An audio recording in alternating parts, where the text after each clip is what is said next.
Pilot drone kubu Moskow terus menghancurkan peralatan militer angkatan bersenjata Ukraina di wilayah Kharkov. Rekamannya ramai beredar di media sosial Telegram pada Rabu 4 Desember 2024. Pasukan Rusia secara konsisten mengidentifikasi dan menghancurkan galian dan benteng menggunakan granat dari quadcopters dan serangan lainnya dari drone FPV. Operator UAV mengidentifikasi tank musuh yang bergerak di sepanjang hutan. Semua sasaran terkena drone FPV dan kendaraan tempur musuh hancur total.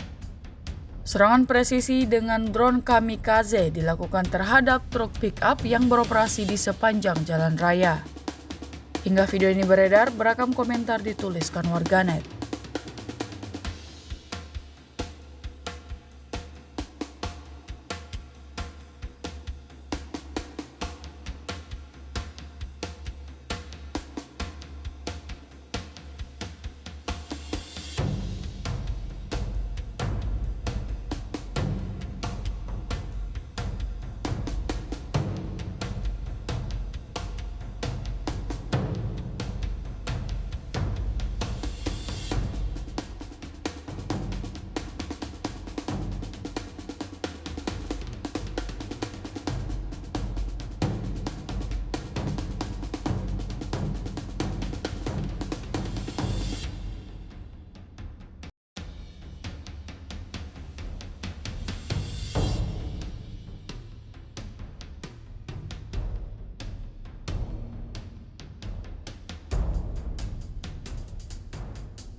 Download Tribun X sekarang, menghadirkan lokal menjadi Indonesia.